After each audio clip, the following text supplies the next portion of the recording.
Russian state TV has mocked Britain's opulent celebration of the Queen's Platinum Jubilee, claiming the event is a distraction from Downing Street parties and a general decline in living standards brought about by its sanctions against Vladimir Putin.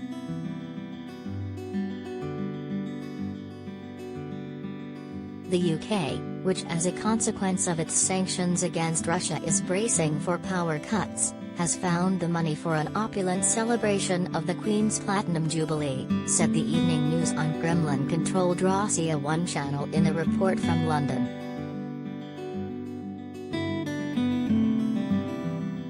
The reign of Elizabeth II has seen the final collapse of the British Empire.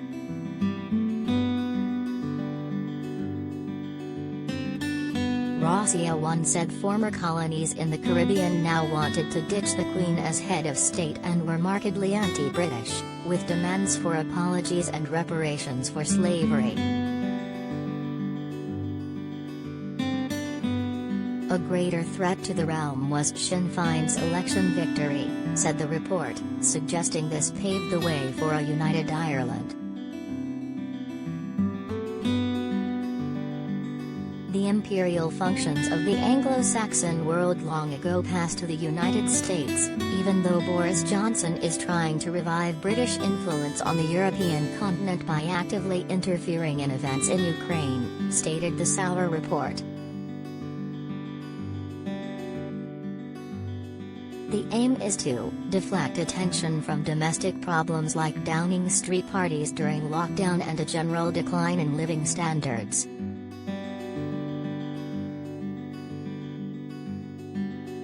The comments on power cuts were made in reference to UK government sources quoted saying that up to 6 million homes could see their electricity rationed for a number of months under a worst-case scenario.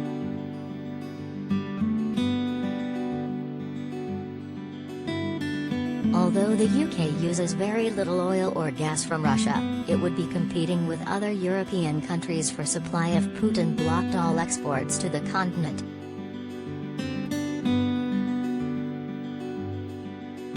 A number 10 spokesperson made clear that the government was examining a range of scenarios and that electricity rationing was unlikely.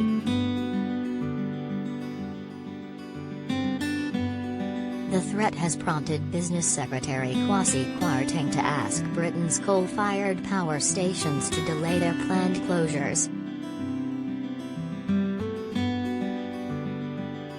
Russian state TV regularly attacks and threatens the UK with military action. On Wednesday, Russian state TV talking head said World War III had already begun and warned that Britain and the US will be made to pay a heavy price for interfering in the war with Ukraine.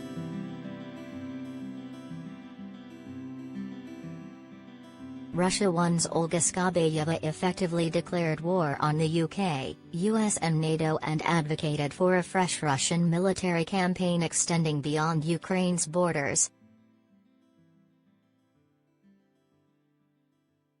Bombastic Kremlin-controlled propaganda broadcasts are designed to inspire patriotism in Russian citizens and turn the narrative against the West.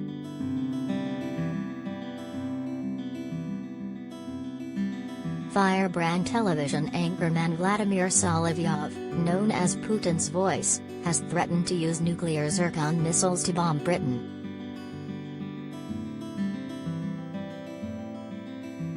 He also said that Moscow will only stop its military push when its forces reach Stonehenge. The news comes amid ongoing fighting in the city of Severodonetsk, now largely under Russia control. Capturing it entirely would put Putin's forces on the cusp of taking Luhansk province, one of his key war aims.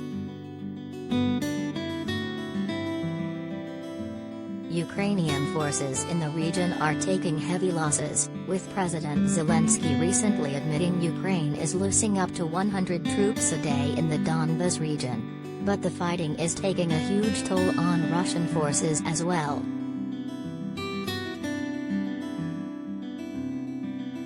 Though their tactics have improved since the botched effort to take Kyiv, Putin's generals are facing Ukrainians who are better armed and prepared than they were in the opening weeks of the war.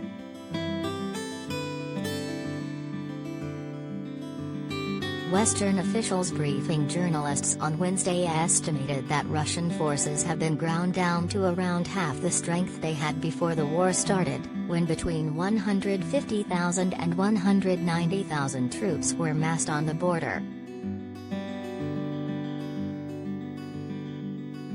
More than 1,000 tanks have been destroyed by Ukraine, the West believes, which Russia is struggling to replace as sanctions deprive the country of key components needed to build more.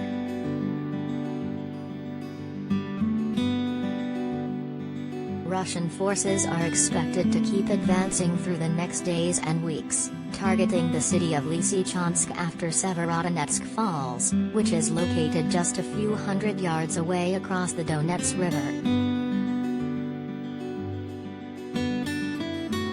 If they are able to take Lysychansk, then the next targets will be Sloviansk and Kramatorsk, located some 35 miles to the west.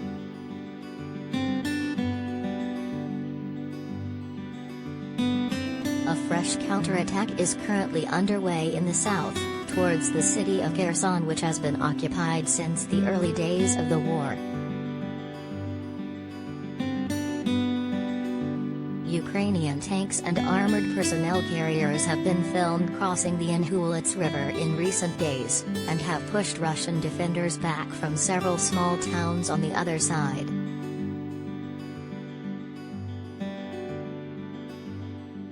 Ukraine has shown the ability to mount successful counterattacks in areas where Russia is weak, such as around Kyiv just before Putin withdrew his troops, and to the north of Kharkiv last month, pushing Russia back to its own border.